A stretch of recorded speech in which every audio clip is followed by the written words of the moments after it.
Auction room में लोग चिल्ला रहे हैं और हाथ हिला रहे हैं। प्रेजेंटर हर किसी को चुप नहीं करा सकता क्योंकि टेबल पर रखा लॉट दुनिया की सबसे महंगी धूल है। इसकी कीमत करीब 9 अरब डॉलर है, लेकिन इसकी असली कीमत की कल्पना करना काफी मुश्किल है क्योंकि ये मंगल ग्रह की धूल है। ये इतनी महंगी है क्योंकि इसमें 1 दशक अरबों डॉलर और 3 स्पेस मिशन वहाँ की धूल को धरती तक पहुँचाने में लगने वाले हैं। वैसे हमने पहला मिशन पहले ही शुरू कर दिया है।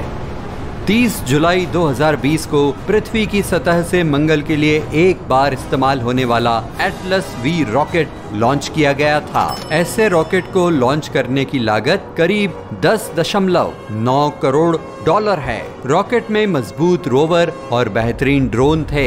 इस उड़ान में लगभग 7 महीने लगे। 18 फरवरी 2021 को रॉकेट आखिरकार अपने डेस्टिनेशन पर पहुंच गया। रोवर और ड्रोन को ले जाने वाले लैंडिंग मॉड्यूल को मंगल के एटमॉस्फेयर में लॉन्च किया गया। रोबोटिक हीरो ने कैप्सूल के अंदर आवाज की स्पीड से भी तेज ट्रैवल किया। नीचे हाई टेम्परेचर के कारण अपने कीमती सामान को जलने से बचाने के लिए कैप्सूल को हीट शील्ड से सुरक्षा दी गई थी। ये नासा के मिशन कंट्रोल सेंटर की टीम के लिए बेहद महत्वपूर्ण समय था और उम्मीद थी कि लैंडिंग आसानी से हो जाएगी। पूरा प्रोसेस ऑटोमेटिक था। कार्गो कैप्सूल मंगल के एटमॉस्फेयर में पहुंचते ही पैराशूट खुल गया। इसने कैप्सूल की स्पीड को घटाकर 1400 फीट प्रति सेकंड कर दिया। जैसे ही इसकी गिरने की स्पीड सब सोनिक तक पहुंची, हीट शील्ड को गिरा दिया गया। इस पॉइंट पर लोगों ने कैप्सूल के अंदर रखे कैमरे और रडार की मदद से पहली बार मंगल की सतह देखी। कैप्सूल पहले से ही रेस ट्रैक पर एक सुपर कार की स्पीड के बराबर तेजी से आगे बढ़ रहा था। सतह से 6 मील की ऊंचाई पर इसकी स्पीड घटकर 475 फीट प्रति सेकंड हो गई। इसी तरह पृथ्वी पर ऊंचाई में विमान उड़ते हैं। लगभग 2 मील की ऊंचाई पर लैंडिंग मॉड्यूल के 8 जेट इंजन शुरू हो गए। नेविगेशन सिस्टम ने लैंडिंग ट्रेजेक्टरी को एडजस्ट किया। लैंडिंग मॉड्यूल तब पैराशूट कैप्सूल से अलग हो गया और 245 फीट प्रति सेकंड की गति से उतरना शुरू किया।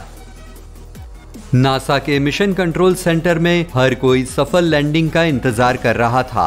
सतह से 1000 फीट ऊपर इसकी स्पीड 100 फीट प्रति सेकंड है। सतह से लगभग 65 फीट ऊपर स्काई क्रेन सिस्टम ने रोवर को सतह पर नीचे उतारना शुरू कर दिया। परसिवेरेंस ने अपने 6 पहियों को ठीक उसी तरह से रिलीज किया जैसे एक हवाई जहाज अपना लैंडिंग गियर रिलीज करता है। रोवर के पहिए सरफेस के करीब और करीब पहुंच रहे थे। कुछ और फीट और टच डाउन। उसी वक्त परसिवेरेंस ने स्काई क्रेन के केबल अलग कर दिए। धरती पर पूरी टीम खुशी से झूम उठी।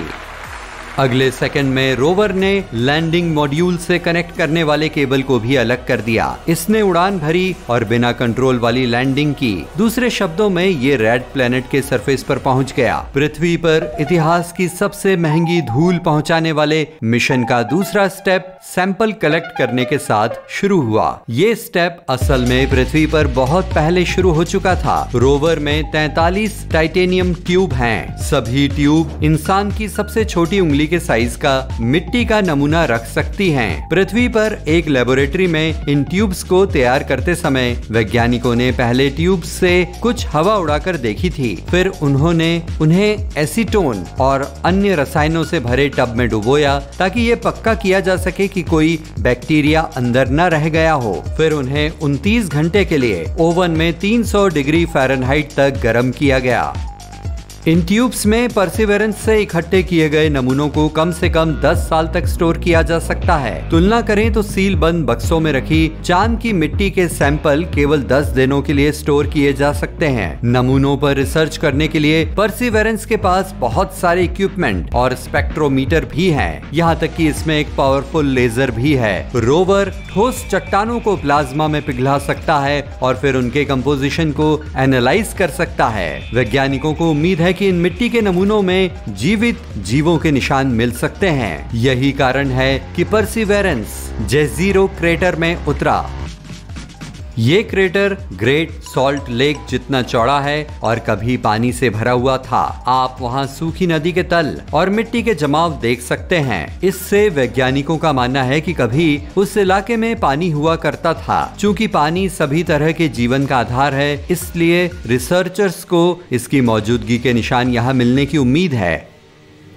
परसिवेरेंस का दूसरा लक्ष्य उस टेक्नोलॉजी को टेस्ट करना है जिससे मंगल पर ऑक्सीजन बनाई जा सके। लोगों को सांस लेने और रॉकेट ईंधन के रूप में इसकी जरूरत होगी। ऐसा करने के लिए रोवर मॉक्सी का इस्तेमाल करता है, जिसका पूरा नाम Mars oxygen in situ resource utilisation experiment है। ये एक हैमस्टर के पिंजरे के साइज का बॉक्स है जिसका वजन किसी बड़े कुत्ते जितना है। इसका उद्देश्य मंगल की हवा पर प्रेशर बनाना है ताकि वो पृथ्वी के जैसा हो जाए और फिर उसे गर्म कर दे। बॉक्स के अंदर एक खास मेटल के साथ एक केमिकल रिएक्शन कार्बन डाइऑक्साइड से ऑक्सीजन के एक एटम को तोड़ने का काम करेगा। नतीजा हमारे पास कार्बन मोनोऑक्साइड और शुद्ध ऑक्सीजन होगी।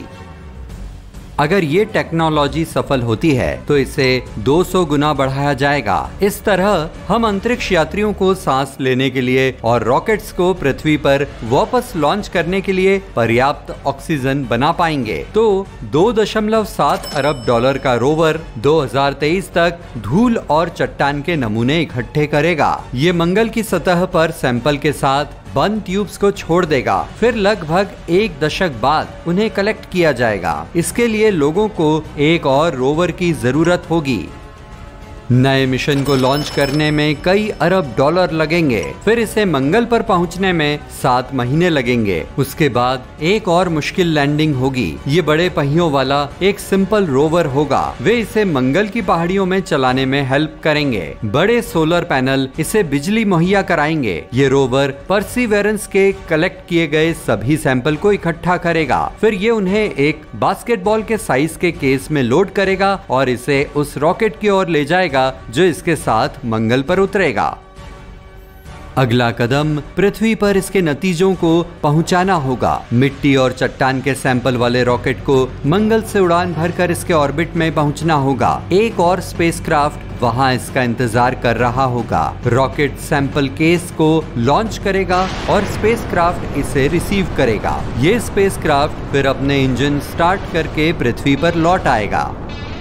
वापस आने पर स्पेसक्राफ्ट एक एंट्री व्हीकल को ड्रॉप करेगा। ये मूल रूप से सैंपल केस के साथ हीट शील्ड से प्रोटेक्टेड एक कैप्सूल होगा। जब कैप्सूल पृथ्वी के एटमॉस्फेयर में पहुंचेगा तो हवा के साथ फ्रिक्शन के कारण ये बहुत गर्म हो जाएगा, लेकिन शील्ड सैंपल को प्रोटेक्ट करेगी और कैप्सूल यूटा में कहीं उतरेगा। सैंपल डिलीवर करने का पूरा मिशन लगभग 5 साल तक चलेगा। उसके बाद ही सैंपल रिसर्च के लिए तैयार होंगे। तब लोगों को आखिरकार पता चल जाएगा कि क्या मंगल पर जीवन मौजूद हो सकता है। क्या ये पृथ्वी के जन्म से पहले यानी करीब 4 अरब साल पहले मौजूद था, या ये इंसानों के एक समझदार प्रजाति बनने से पहले था। वैज्ञानिकों को इन सवालों के जवाब खोजने की उम्मीद है। यही कारण है कि ये सैंपल असल में $9 अरब से ज्यादा कीमत के हैं। क्या होगा अगर मंगल सही में एक रहने लायक जगह बन जाए और लोग वहां एक कॉलोनी बनाना चाहें? फिर रेड प्लेनेट पर पहुंचने से पहले हमें कुछ और दशकों तक काम करना होगा। ऐसा करने के लिए लोगों को कई दर्जन रॉकेट्स का इस्तेमाल करना होगा। सबसे पहले एक लॉन्च रॉकेट की मदद से एक खाली स्पेसक्राफ्ट को ऑर्बिट में भेजा जाएगा। फिर एक और रॉकेट इस स्पेसक्राफ्ट तक कार्गो पहुंचाएगा और लोगों को स्पेसक्राफ्ट में फ्यूल भरने के लिए एक और रॉकेट की जरूरत होगी। तभी मंगल की 7 महीने की यात्रा शुरू होगी। स्पेसक्राफ्ट को मंगल पर काफी रिसर्च इक्विपमेंट, बिल्डिंग मटेरियल और दूसरी सप्लाई पहुंचानी होगी। तब हमें एनर्जी प्रोडक्शन को ऑर्गेनाइज करने की जरूरत होगी। हम इसके लिए न्यूक्लियर पावर प्लांट या सोलर पैनल का इस्तेमाल कर सकते हैं। मुमकिन है कि लोगों के लिए घर अंडरग्राउंड ही होंगे। मंगल के एटमॉस्फेयर में सोलर रेडिएशन से ज्यादा सुरक्षा नहीं है, इसलिए लोगों को सूरज से छिपकर रहना होगा।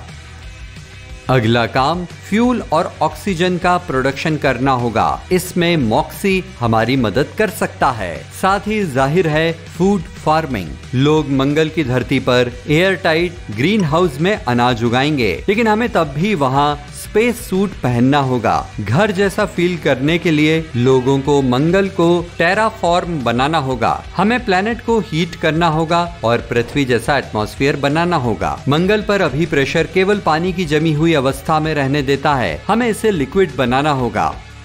इसके लिए वैज्ञानिक कई तरीकों का सुझाव देते हैं। उनमें से एक मंगल में एक बड़ा मीटियोरॉइड क्रैश करना शामिल है। लेकिन जो भी तरीका हो, मंगल को अपना नया घर कहने में हमें अभी भी सैकड़ों साल लगेंगे।